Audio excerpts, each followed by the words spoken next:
Good afternoon, everyone. This is Congressman Adriano Espaillat.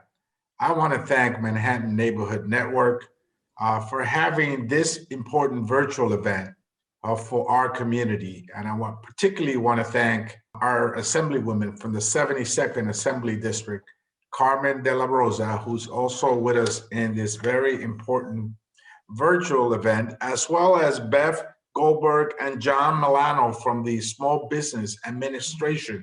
And they have a very important information to share with many of you, particularly with small business owners. As you know, the SBA provides an array of services and benefits for small business folks.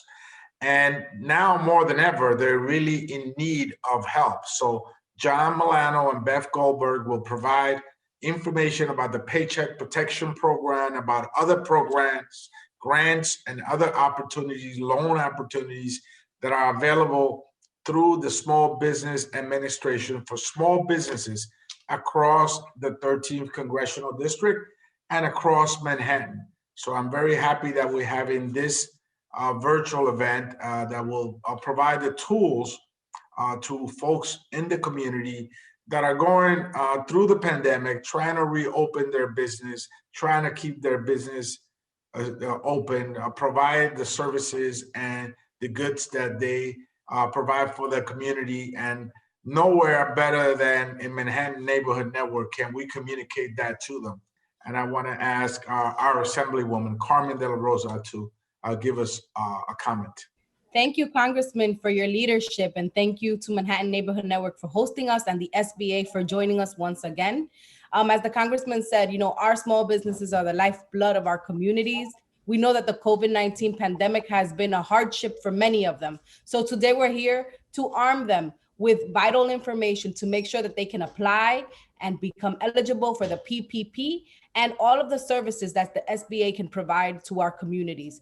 For me, it's an honor to be here. I know that in order for us to have a just recovery for our communities, the dissemination of this information is going to be vital. And so I look forward to hearing from SBA once again, and for our small businesses to be able to take in this information. As always, our offices are here to help and assist in these processes, and we look forward to continue to work in partnership to serve our communities. Thank you, Congressman. Thank you again, Assemblymember Carmen de la Rosa and I are committed to making sure you have access and, most importantly, receive the financial aid and resources available through the Small Business Administration. That is our goal for today. And now let's hear remarks from John Mallano, who's the Small Business Administration New York Deputy District Director. Thank you very much for having us here again. This again is a great forum to get as much information as possible to the small business community. I'm just going to touch on some of the key new differences on the original PPP to the second draw PPP. So on the second draw PPP, what they did was they put some additional qualifications to qualify for it. So you had to show a 25% reduction in total sales, either quarterly or year to date. Also, the number of employees for businesses to qualify is for businesses with less than 300 employees. They also expanded the other type of expenses that can be used for PPP. Initially, it was just rent, utilities, and mortgage interest. Well, they've expanded to include services to improve the businesses. If you had any property damages due to vandalism or social unrest, supplies for goods and services that the businesses need to continue. And also what's very important is workers' protection equipment. Another thing that was in the new legislation that made it easier on the forgiveness end of the PPP is they increased the self-certification for the PPP loans to $150,000. So 86% of the PPP loans that went to small businesses were under $150,000. So now you can simply self-certify that you use the monies properly to get forgiveness on that loan. That's a really big key aspect. Another big program that was expanded in the new legislation was the SBA debt relief program.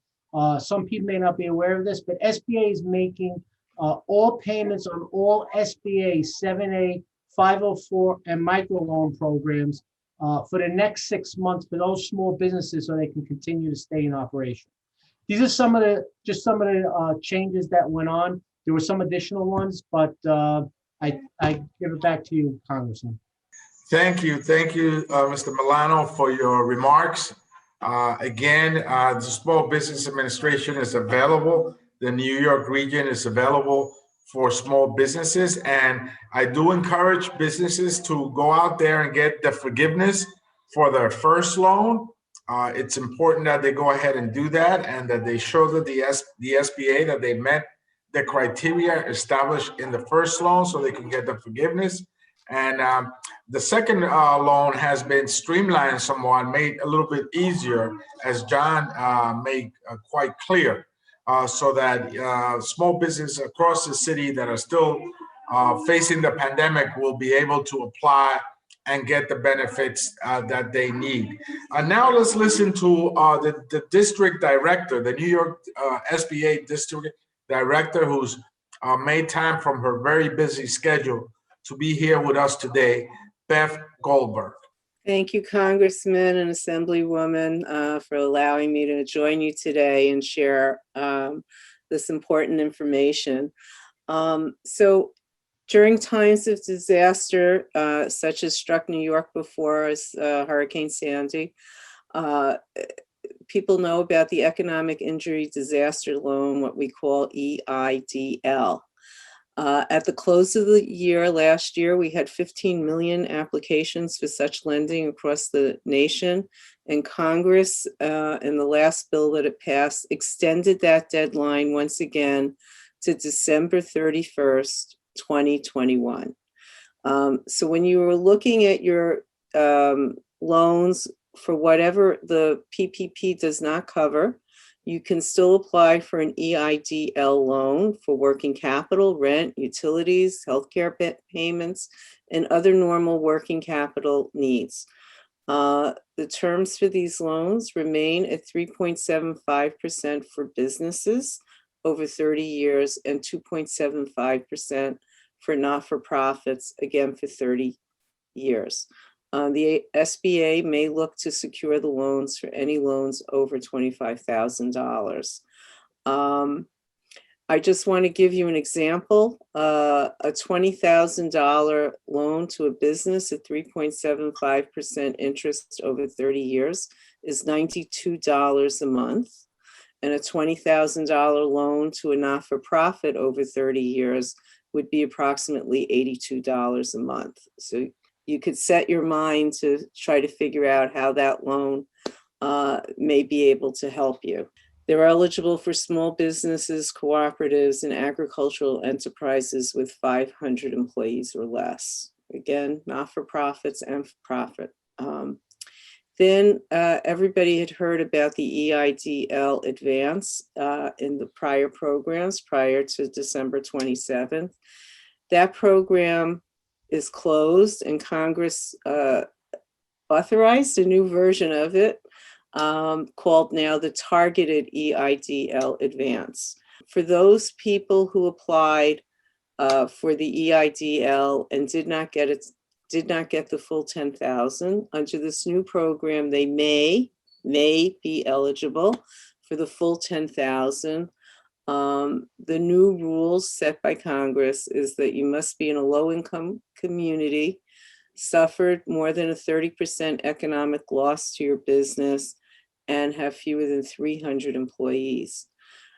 This program is just starting to get off the ground. The maps are being drawn for that. And that first group of people who receive some money, but not all the money, will be contacted directly by SBA. For those who applied under the old program and did not receive any funds, they'll be in the second tranche, and they again will be contacted directly by SBA. There will be no reconsiderations. It's a one-time shot. You must have your work and your ducks all in a row and apply appropriately. You have to check your bank account numbers and your EINs and your social security numbers. It's a one-shot deal once you receive that application. You will need to have such information as your 2019 federal tax returns, your EIN, your social security numbers, your gross receipts for 2019 and 2020. Make sure that you confirm that the information in your original application is correct. And there'll be a process where you'll be able to update it, and you'll need to sign a form that allows us to work with our sister agency, the IRS, to make sure that they have access to your information. And then the last program I want to talk about before I turn it back is not open either, but it's the Shuttered Venue Operators Grant Program. I know Harlem has a wealth of, in Upper Manhattan, of entertainment and theatrical venues. So live operators, theater promoters, live performing arts organizations, museums, zoos, aquariums, talent representatives are included in this program. You had to be in operation before February 29th. That's a different date, February 29th, 2020. And you must not have applied for a PPP program in the new authorized legislation. So more will be available on that. There is a website, svogrant.sba.gov, and you can get more information about that. Again, I just want to refer you all to a website, sba.gov. There's a banner, coronavirus, and that will lead you to information about all our programs. As SBA acknowledges that entrepreneurs work 24/7, and in case you can't get a live person to talk to, our resources are always available for you to look at any time of the day or night. Thank you, Congressman. Turn it back to you now. Thank you, Ms. Goldberg, Mr. Mallano. I know there was a difference for restaurant owners, right? I know there's like 3.5 times the payroll versus 2.5 times the payroll. Could you explain that to the general public, particularly for restaurant owners that may be listening to this virtual program? So on a second draw PPP, not on a first PPP. So if you're going to apply for a second draw PPP, there are a lot of, as we know, the restaurant industry, NAICS code 72, were hit really hard. So when you can apply for your PPP, a loan amount normally would have been 2.5 times your average weekly payroll. But for restaurant owners, that number is 3.5 times their average weekly payroll.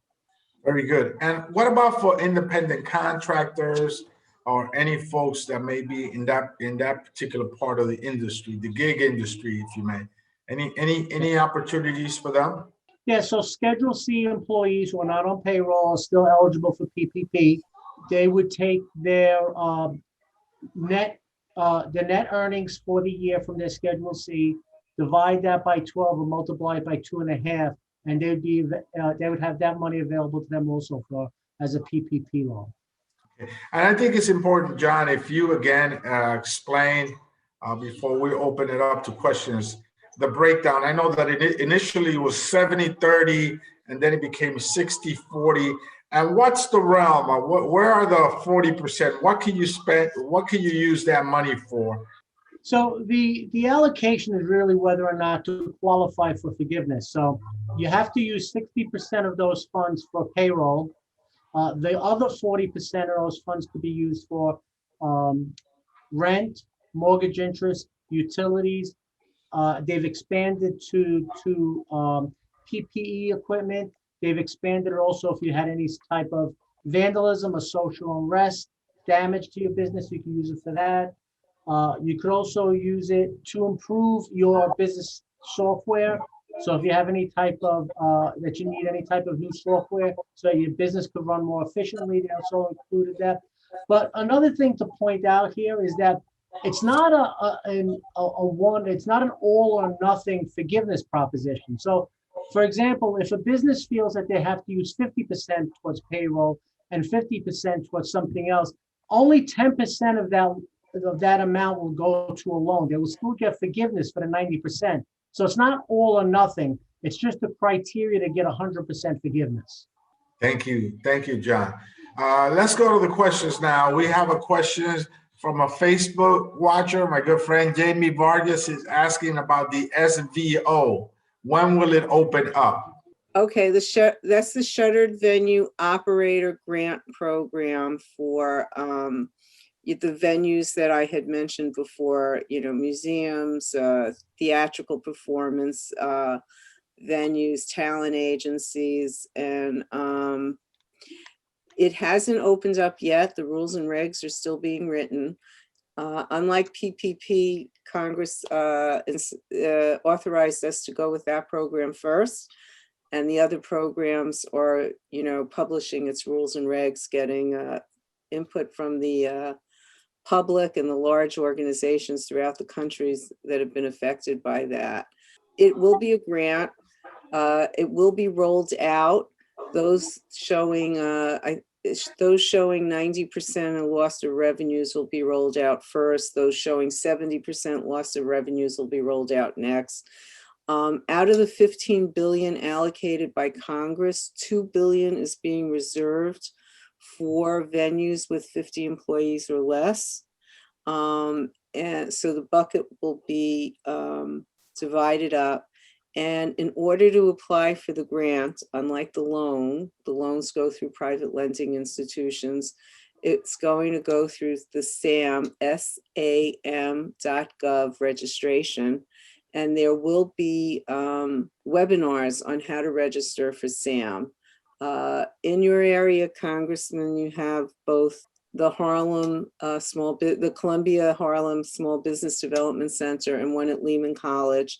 And I suggest that people locate that and be in touch with them, that they will be having webinars on how to actually apply for this grant once we have finalized rules and regs. And this applies to the traditional venues, the Apollos, the United Palace, but what about the small businesses that may have had live entertainment there, say music entertainment?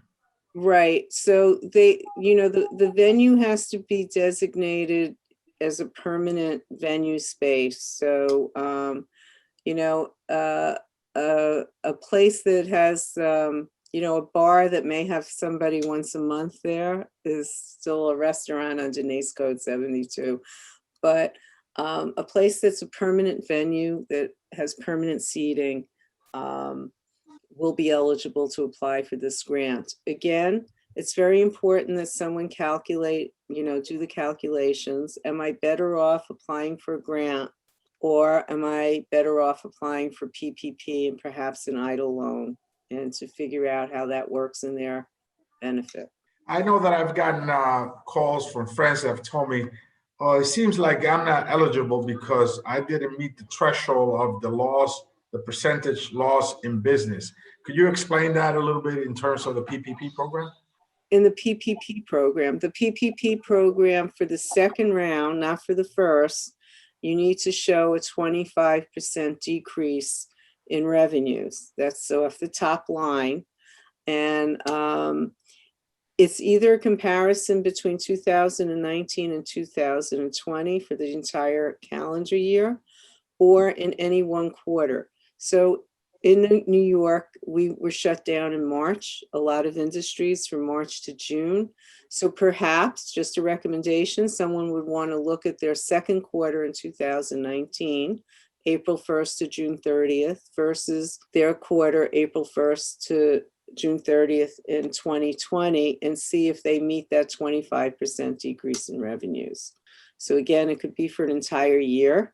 So like the theater industries and whatever, are having a decrease over the year, but there's some businesses that were shut down for several weeks, and they may have to look at the quarter and may have done well in the other quarters, or comparably, above that 25 threshold. So it's one quarter it needs to be compared with a loss.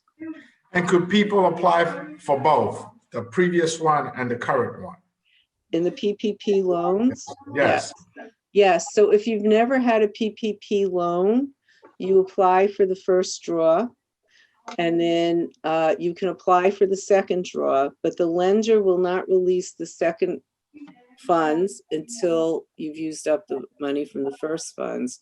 So as John was explaining, if you're a restaurant, for example, and you have never gotten a PPP loan, in the first round, you would use that 2.5 times payroll number, if your NAICS code 72, and you would apply for your first one, and then you would show a 25% loss either for the year or the quarter, and you could apply for the second one using that 3.5 times payroll, again, only for NAICS code 72. If you're not in that NAICS code, you would do another 2.5%.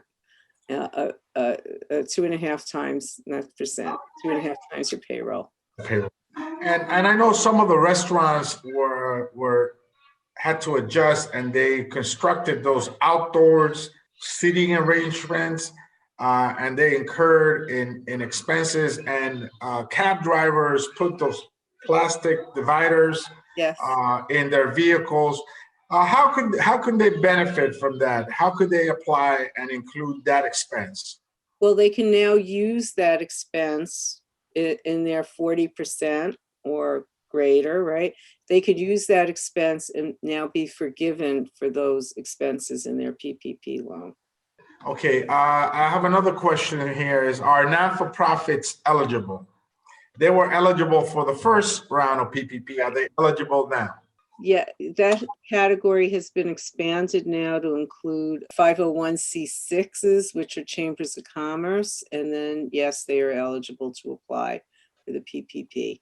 Again, in the first round of any business, no more than 500 employees. In the second round, no more than 300 employees. First round, $10 million maximum. Second round, $2 million maximum. Thank you. Well, thank you so much. I want to go now to Assemblywoman De La Rosa for any parting words. Well, I just want to thank you for the opportunity to hear and listen and try to absorb some of this information. I know that there's a lot of concern in our community. As we walk down the commercial corridors, we see a lot of shuttered businesses, a lot of shuttered doors. And we're just here to make sure that people have the information in their hands in order to continue to apply. There's a lot of nerves about whether they're eligible or whether they'll be denied. And so I think today we've allowed for the opportunity to answer some of their questions. Again, I thank the SBA for their leadership on this and our congressman for allowing us the platform. And we're here to learn, to listen, and to help our community apply and connect them to the resources. I think the Chamber of Commerce are an important component of this, and I'm glad that they've been included in this round. Thank you. Thank you. John, any parting words from you? No, I just wanted to say that I think it's important that people try to find out all the resources that are available to them. There's a lot of small businesses out there struggling. SBA, even though we're a really small agency, we've been tasked with a really big job to help small businesses all over the country so that they can succeed. Ms. Goldberg, if you would like to say some parting words. Thank you, Congressman. Be prepared when you go to apply for one of these options. Seek help. Congress provides free assistance and counseling through SCORE, our women business centers, our small business development centers, and our veteran business liaisons. There's somebody to help you. Everyone's operating remotely. Make an appointment and feel secure that you know what you're doing when you apply, because it could mean the life of your business success. So. I think we have time for one last question. Can a freelancer who has an LLC apply? Yes. It depends on how he's set up. If he's set up as a Schedule C LLC, he can apply for PPP. So Schedule C, it's the line 31. That's your income line. Traditional banks, CDFIs, the credit unions, all those financial institutions are allowed to assist the businesses and then with this applications. Correct. If you go to SBA.gov, lender match, SBA.gov/lender match, and put in your zip code, you will find out who's participating. As of last week, 5,082 lenders who are participating across the nation in the PPP loan. So, does the PPP pay for sick leave? You can include it in your payroll computation. Right, right. It's the fringe benefits, you know, are included in that payroll cost. Well, thank you so much, Ms. Goldberg, Mr. Milano, Assemblywoman, and participants, those that watch and ask questions. Thank you so much for being part of this. This is an important conversation. I believe very strongly that our small businesses define our neighborhoods. Very often people come from the tri-state area or from abroad to visit a neighborhood because of our small businesses, our restaurants, our clothing stores, other types of small businesses. And they are the lifeblood of our communities. They have a personality, they have an image for the neighborhood and for the neighborhoods that I represent in the 13th Congressional District. So keeping them moving forward, keeping them alive is one of my main objectives. So I want to thank all of you for being part of this important conversation. And please stay focused, stay healthy, and make sure that you continue to move forward. God bless you and keep the faith. Thank you, everybody. Thank you. Thank you.